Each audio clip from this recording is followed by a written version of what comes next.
Les amis, vous avez envie d'être défendus. Vous avez envie qu'on vous respecte. Je vous invite donc à rejoindre ma communauté. N'attendez pas qu'un problème surgisse, que ce soit au travail, n'importe où dans la rue, qu'il y ait du racisme, que vous subissiez des délits, etc., etc. N'attendez pas. Merci de votre attention, les amis, et je vous attends dans ma communauté et dans mon association, notre bureau, le Club du Droit.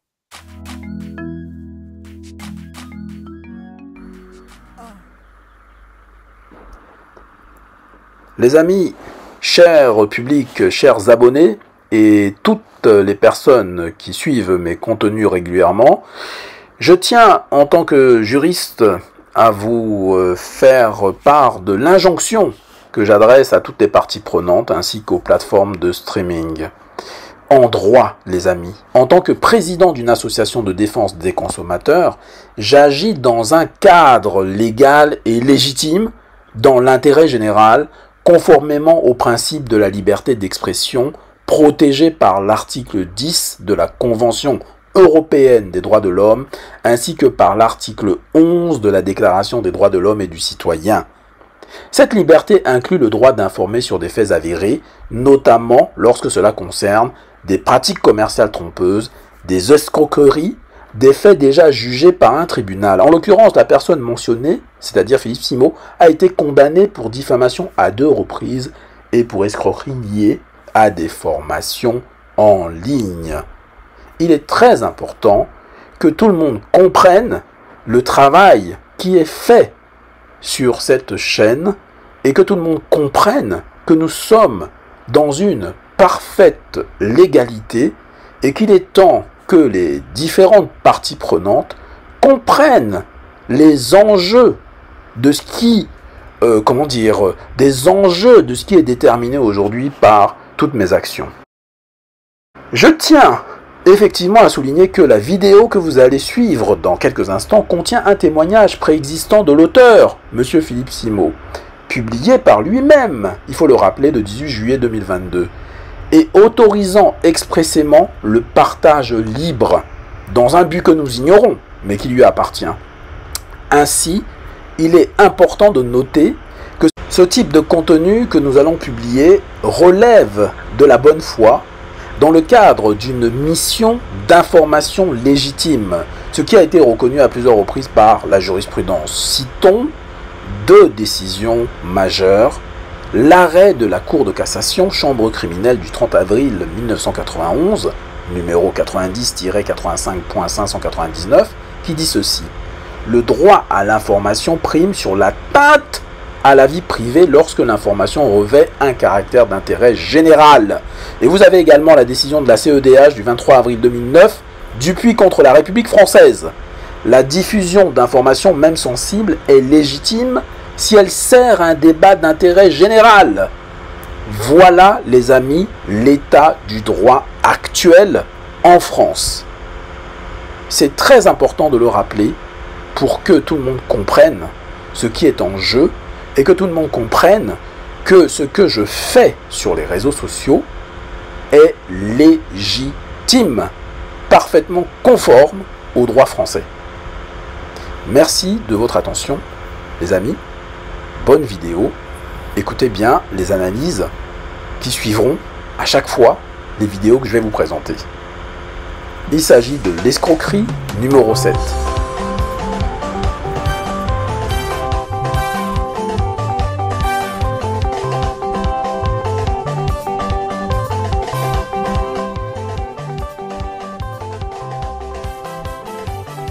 Les amis, bonsoir à tous, bienvenue sur ma chaîne Jean Sobayo et le droit. Donc merci à vous d'être toujours fidèles à cette émission.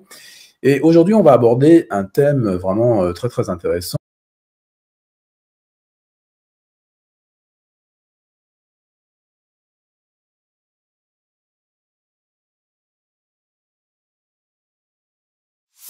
Aujourd'hui, je vais vous raconter comment Nassir a essayé de m'arnaquer 38 000 euros, quasiment 40 000 euros. Vous savez, dans la vie, quand les gens vous sollicitent pour de l'aide, leurs intentions ne sont pas toujours bonnes. Peut-être que vous avez vu ces images-là de personnes qui sont en train de se noyer et qui vous demandent de l'aide. Et quand vous plongez pour essayer de venir les aider à sortir de l'eau, elles vous tirent dans l'eau plutôt. De telle sorte que si vous ne faites pas gaffe, c'est vous qui vous retrouvez en train de vous noyer et elles qui s'en sortent. C'est ce qui s'est passé avec Nassir. Donnez, dodo, donnez, donnez, donnez-moi. Donnez, dodo, donnez, Fumo vous escroquera. Avec 27 €, on peut devenir millionnaire. Avec la crédulité, Simo va devenir milliardaire. Le contrat de travail, on t'oublie. Et le fisc aussi, Simo, Fumo. En réalité, l'histoire que je vais vous raconter maintenant s'est tenue en 2020. Nassir, je le rencontre pour la première fois de ma vie en fin d'année 2020, plus précisément au mois de décembre. Et il m'est présenté par un proche comme étant un jeune homme qui fait des affaires et qui a besoin de liquidité pour pouvoir travailler en Afrique et en Europe. En réalité, Nassir, c'est quelqu'un qui a 2 bureaux de change, un bureau de change en Afrique et un bureau de change à Paris. Et donc, dans le cadre de ces activités, Nassir, c'est quelqu'un qui a l'habitude de changer de l'argent. Vous ramenez des euros, il vous donne des CFA. Vous ramenez des CFA, il vous donne des euros. Et donc, forcément, comme moi étant quelqu'un de la diaspora, eh ben, c'est quelqu'un qui va m'intéresser. C'est-à-dire que quand je reviens, par exemple, en Afrique avec des euros, eh ben, je peux aller le solliciter pour qu'il me change de l'argent. Très rapidement, dans la discussion avec Nassir, il se rend compte que j'ai un profil qui peut l'intéresser pour faire des transactions. Et il me propose donc une opération plutôt singulière. Il me dit, écoute Philippe, moi j'ai beaucoup de clients ici en Afrique qui sont des entrepreneurs, des industriels et qui ont du mal à pouvoir acheter leur matériel en Europe parce que les banques peuvent parfois être très réticentes. Ce sont des commerçants. Donc ce ne sont pas des gens qui forcément vont être à mesure d'avoir toute la paperasse qu'une banque peut leur demander. Et vous savez vous-même comment parfois nos banques peuvent être compliquées quand il s'agit de transactions financières. Il me dit donc ce que moi je fais d'habitude pour ces clients-là, c'est qu'ils me payent ici en CFA et moi, avec mon entreprise en Europe, je paye pour eux leurs fournisseurs directement sur les comptes bancaires des entreprises. Et il me parle de son business, il me présente les différentes choses qu'il fait. Je dis, ok, d'accord. Quelques temps après, il me sollicite en me disant, écoute Philippe, est-ce que c'est possible pour toi d'aider un de mes clients qui est vraiment bloqué? Voilà quelqu'un qui a un fournisseur qui doit lui livrer du matériel. C'est très important, on est en fin d'année. Il faut absolument que les marchandises arrivent. Son business en dépend. Ce que je te propose, Philippe, c'est de pouvoir faire cette transaction-là.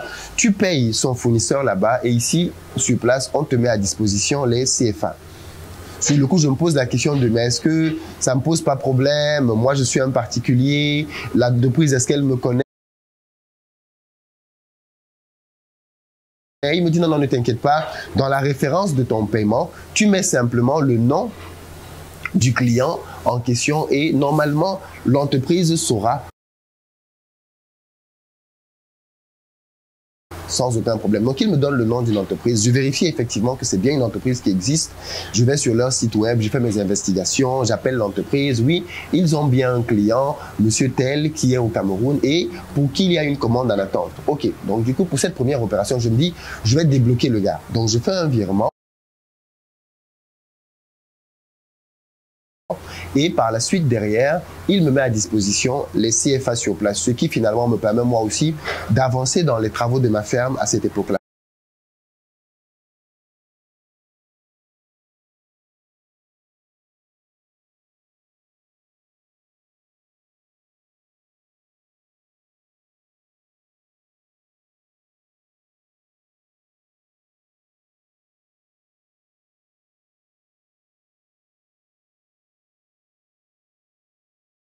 La première transaction, donc, réussie, j'ai envie de dire.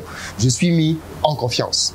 À la suite de ça, quelques jours après, Nassir me contacte pour une deuxième transaction. La première, je n'ai plus le montant exact. La deuxième, elle est un peu plus importante que la première. Et il est question ici d'opérer à peu près de la même manière pour un autre client. Et il me dit que lui, en fait, il a beaucoup de clients comme ceux-là. Et pour certains, il peut les gérer directement. Pour d'autres, quand il est submergé de demandes, ben, il demande aux personnes autour de lui de pouvoir le faire. Moi, bien évidemment, ça m'arrange de pouvoir, il faut être honnête avec ça, ça m'arrange d'avoir des CFA directement disponibles pour pouvoir développer ma ferme.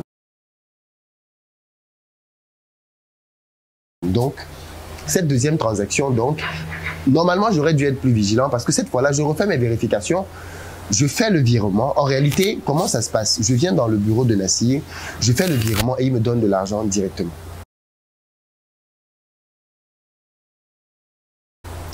Juste que pour la deuxième transaction, il me dit, mais écoute, je te fais une avance, tu fais le virement et quand le virement arrive dans le compte bancaire du fournisseur, je te donne le reste.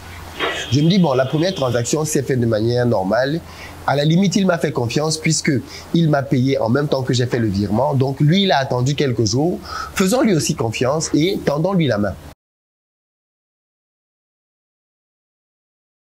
Donc, j'ai fait le deuxième virement et là, bien évidemment, il me fait une avance. La suite de cette avance-là, il tarde à me la donner. Et là, ça aurait déjà dû m'interpeller. Il me dit non, excuse-moi, j'ai traîné pour X, Y, Z raison. Il ne me donne pas l'argent le jour convenu. Au final, il me le donne avec un petit retard, je crois 2-3 jours. Bon, finalement, il m'a remis les sous, il n'y a pas de problème, je les prends. Ensuite arrive donc le virement qui va devenir problématique entre Nassir et moi. Pour cette opération-là, Nassir me fait part d'un gros virement. Deux en réalité, pour deux fournisseurs. Un à 25 000 et un à 13 000 euros, ce qui amène le total à 38 000 euros, d'où l'arrondi que je fais à 40 000 euros. Qu'est-ce qui se passe?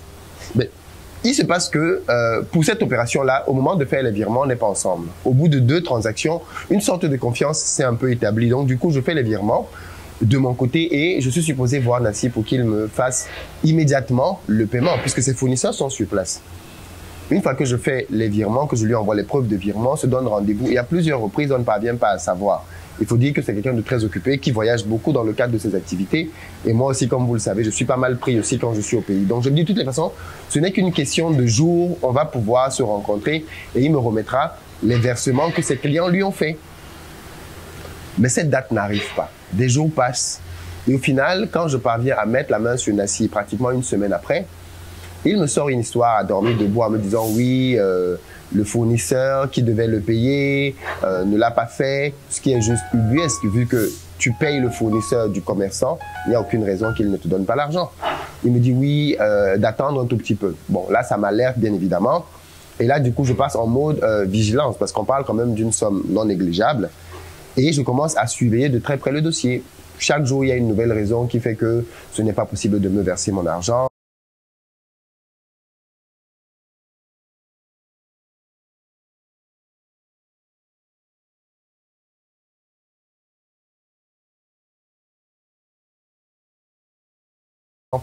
Janvier, et là, bien évidemment, tout le mois de janvier passe et le sujet devient vraiment problématique. Et je me dis, mais qu'est-ce que je dois faire?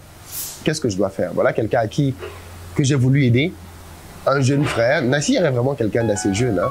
Un jeune frère que j'ai voulu aider pour pouvoir lui permettre de développer son activité. C'est vrai qu'il me rendait moi aussi un service, mais avant Nassir, je trouvais toujours le moyen de faire parvenir de l'argent au pays. Je n'étais pas dépendant de lui, donc je pouvais continuer sans lui.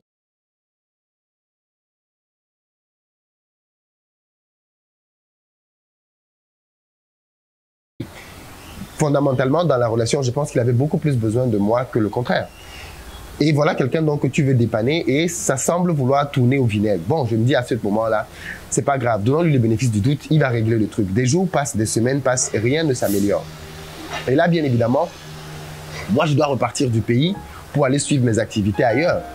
Et le dossier donc devient chaud. Nassir me dit, écoute, quand tu arrives à Paris, je te donne tes sous. Je lui dis, mais Nassir, Paris, c'est pas un endroit qui est inaccessible pour moi. Je serai à Paris la semaine d'après.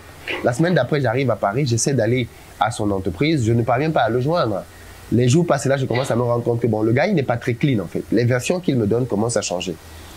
Quand je commence à lui mettre beaucoup de pression, en lui disant qu'écoute, moi, je vais aller voir les autorités très clairement, hein, parce que il faut pas se tromper là-dessus. En termes de relations, tout le monde peut avoir ses relations. Donc, je vais aller voir des gens et je peux te nuire très gravement, vraiment très gravement. J'ai pas envie d'en arriver à ça. Donc, réglons cette affaire à l'amiable. On a commencé à 2, réglons ça à 2. Nassir me dit non, oui, non, ne t'inquiète pas, moi je suis quelqu'un de très honnête. De toute façon, tu es quelqu'un de très bon, très gentil. Personne n'aurait accepté d'attendre tout le temps que tu as déjà attendu. Là, on était à 2 mois après les incidents.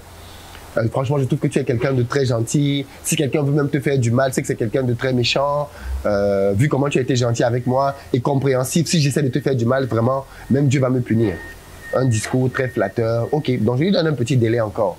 Et là, Nassi revient en me disant, en fait, il attend un gros virement qui viendrait de Centrafrique. Un virement de plusieurs, je crois, centaines de millions, et que c'est dans ce virement-là qu'il avait prévu de me rembourser mon argent. Je lui dis, mais Nassi, la base de tout ça, c'est que le client pour lequel j'ai fait la transaction, tu as payé mon argent, tu as pris cet argent, tu es allé le miser apparemment dans autre chose qui se serait mal passé. Ça ne me regarde pas. Et tu es quelqu'un qui fait du change. Donc tu as forcément des clients qui viennent à ton bureau chaque jour, chaque fois qu'on vient ici. Il y a des clients alignés qui sont là pour faire des transactions. Rembourse-moi mon argent. Nassi me traîne à gauche, à droite, ainsi de suite. Ok. 8 mois plus tard, on est au mois d'août, je reviens au pays. Et là, je décide de faire une descente musclée dans son entreprise. Et c'est donc cette descente musclée-là que j'ai filmée et que j'ai postée il y a juste quelques jours sur les réseaux sociaux, que vous avez peut-être découvert. La scène se déroulait en août 2021. On était 8 mois après les faits. Au moment où je tourne cette vidéo, on est en juillet 2022. Donc, 1 an plus tard, la vidéo que je vous ai montrée, je l'avais tournée il y a 1 an. Ce n'est pas une vidéo que je viens de tourner parce que dans la vidéo, vous m'entendez bien parler de août. En réalité, donc, 8 mois plus tard, je vais dans l'agence de Nassi, je fais le boucan en lui disant, écoute, c'est plus possible, cette vidéo, je vais la publier. J'appelle Nassi, je lui envoie cette vidéo, silence total, il ne me répond plus. Et honnêtement, pourquoi je n'ai pas publié plus tôt? Parce que je me dis, Philippe, si tu publies cette vidéo, tu vas le tuer en fait. Tu vas tuer son business. Je connais la force de mes médias, je connais la force de ma communauté. Et je sais tous ceux qui sont dans ma communauté. Et je sais que si je publie une vidéo comme ça sur une entreprise, il est foutu. Et je me dis, la dernière chose dont j'ai besoin, c'est de tuer le business de ce gars. C'est un jeune qui se bat, qui fait des choses, qui emploie des gens au pays. Mais je n'ai pas envie d'être celui qui va venir lui donner un coup fatal. Donc du coup, cette vidéo-là, je la garde, les amis, en me disant, il va se ressaisir. J'essaye la voie de la médiation, rien. Je vais voir le procureur. Et je dis au procureur, voilà ce qui se passe. Le procureur qui connaît Nassi dit, je vais essayer une médiation. Parce que je lui dis, moi, je vais à Yaoundé. Et si je vais à Yaoundé avec le nom de Nassi, toi-même, tu sais que ça va très mal se passer. Il me dit, non, laisse-moi essayer une médiation. Donc, sur la base des propos du procureur, je me calme. Le procureur essaye une médiation vis-à-vis de Nassi. Et donc, je me dis, laissons-lui le temps. Rien ne bouge. J'appelle Nassi, il ne répond plus, il ne réagit pas. On l'appelle, il ne décroche plus. À force d'insistance, il nous appelle pour nous donner 3 millions de francs CFA, donc à peu près 4 500 €. Donc du coup, mon petit va et il récupère l'argent. Je me dis, ok, d'accord, il nous a donné ça. Déjà, c'est mieux que rien, tu vois. Je te dis, bon, c'est déjà mieux que rien. C'est peut-être preuve d'une bonne volonté. Et maintenant, donc, il a payé une première fois. Il va peut-être suivre, il va peut-être enchaîner les autres paiements. Tu parles. On n'a plus jamais eu de nouvelles, plus jamais eu d'argent de la part de Nassi, à part ces 3 millions-là. Rien du tout. Jusqu'aujourd'hui. Avant de publier la vidéo, les amis, parce que vous devez comprendre quelle est ma logique. Je suis toujours dans la logique de, si c'est possible de réparer, réparons. Avant de publier ma vidéo, j'ai écrit à Nassir la semaine dernière pour lui dire, Nassir, j'ai été très patient avec toi. Je pense que tu as abusé de ma gentillesse à ton endroit. Maintenant, je vais exposer cette affaire. Avant même d'aller plus loin et frapper plus fort au niveau des autorités, je vais d'abord commencer par exposer cette affaire. Voici la vidéo que je vais publier. Je lui envoie la vidéo. Nassi ne réagit pas. Silence total, le mépris le plus absolu. Là, je me dis, bon, Dio, si on en est arrivé à ce stade-là, là où le gars, il te montre de manière frontale qu'il te méprise, il faut frapper. Advienne ce qu'il adviendra. À ce moment-là, donc, je publie la vidéo dimanche, début d'après-midi. La suite, vous la connaissez. La vidéo tourne, elle est partagée partout. Quelques heures après, Nassi me contacte. Ah ouais? Nassi, tu vis? Nassi, tu peux me contacter? Tu peux avoir un téléphone? Donc, tu sais comment me joindre? Waouh! Quelle surprise! Qu'est-ce que je suis surpris de savoir que tu pouvais me joindre? Il me dit, oui, on est des jeunes, ça c'est sa phrase préférée. Tu sais, on est des jeunes entre nous, on ne peut pas se faire des choses comme ça. J'aimerais que tu retires la vidéo. Il me demande de retirer la vidéo. Je lui ai dit, mais Nassi, tu sais bien que je n'ai jamais été dans une démarche de te nuire. Si je voulais le faire, je l'aurais fait il y a très longtemps. C'est un sujet qui date de très longtemps. Mais maintenant, je suis en mode recouvrement. Il faut que tout mon argent qui est dehors revienne. J'ai beaucoup de projets dans ma vie et j'ai besoin que mon argent revienne. Et j'ai besoin que les gens arrêtent de rigoler avec moi. Donc maintenant, je sévis et je frappe. Donc Nassi, il faut que tu me remettes mon argent. Avant de parler de retrait de vidéos,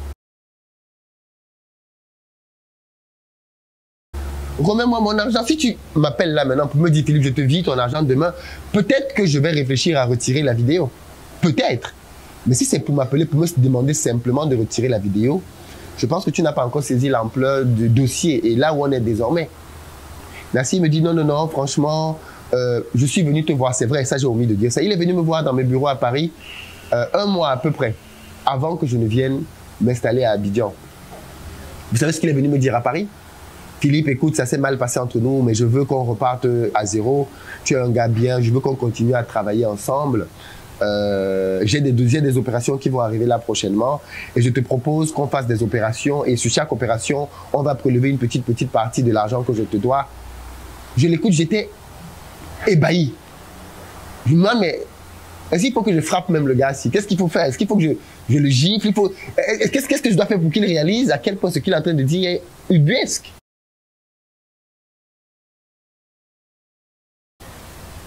Il a fini de me parler, il est parti.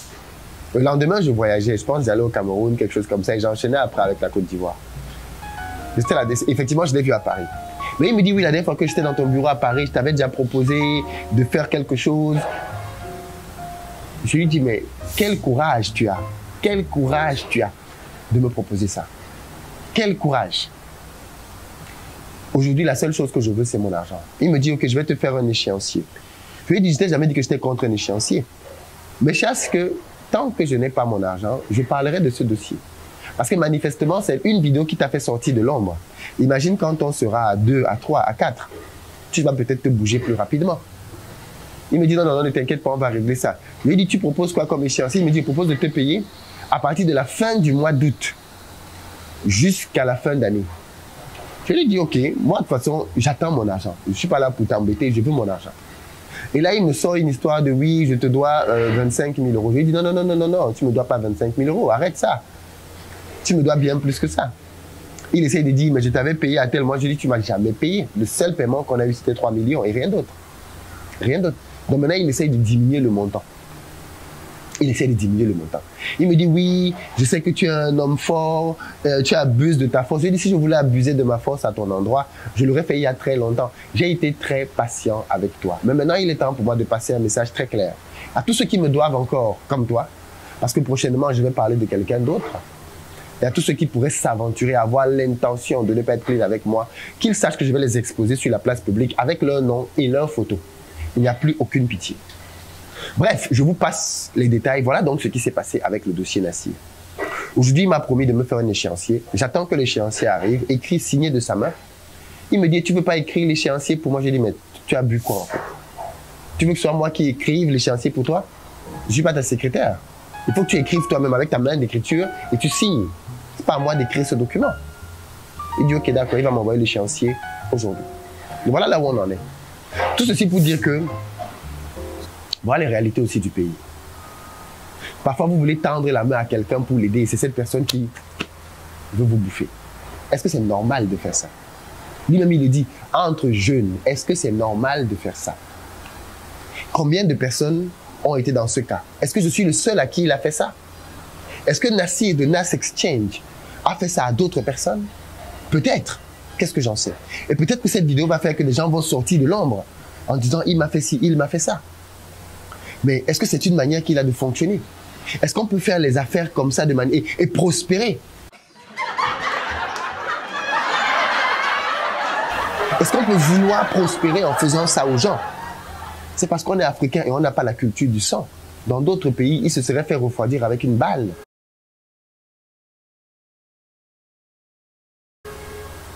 Tu prends l'argent des gens comme ça. Tu peux faire ça au Mexique. Tu peux faire ça au Mexique. On va te lancer une balle. Tu peux faire ça en Colombie. Tu vas peut-être te prendre une balle. Mais on est en Afrique, on est dans la paix, on est dans la joie. On peut voler les gens et rien ne va se passer. Voilà donc ce qui s'est passé. Voilà le dossier Nassir.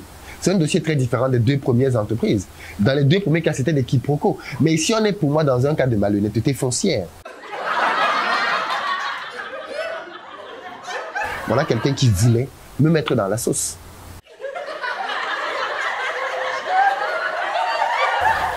Malheureusement, pour lui, j'ai des moyens de rétorquer. Et des moyens forts de rétorquer. Je ne sais pas ce que ça vous inspire, ce dossier. Il y a des cas comme cela. Malheureusement, il y en a sur notre continent. Des jeunes qui abusent de la confiance des autres. Mais ils partent du principe que, bon, qu'est-ce qu'il peut bien faire? Je connais le procureur, je connais le ceci, je connais le cela. Qu'est-ce qu'il peut bien faire? Dis au moins, mange pas mon argent. Mange pas mon argent. Ça va prendre du temps. Mais mon argent va sortir. Tout mon argent va sortir. Donc, tant que cette histoire n'est pas décantée, Nassir sera le héros de ma chaîne. Parce que je vais parler de lui tout le temps. Jusqu'à ce qu'il me remette mon argent.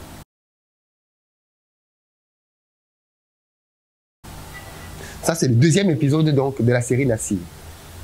Et on est loin d'être à la fin de cet épisode. Loin d'être à la fin de cette petite série. Partagez la vidéo massivement.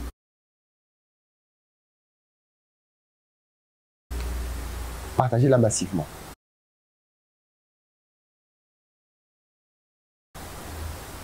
À très bientôt.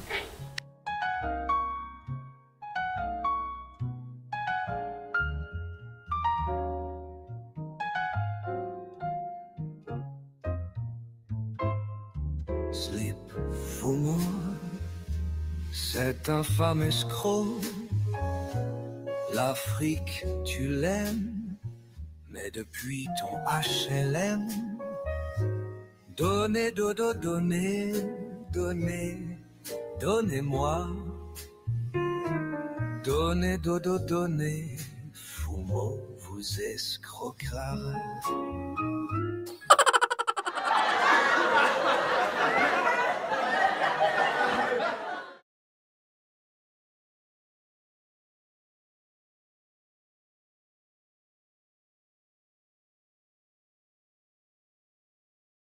La crédulité Simo va devenir milliardaire.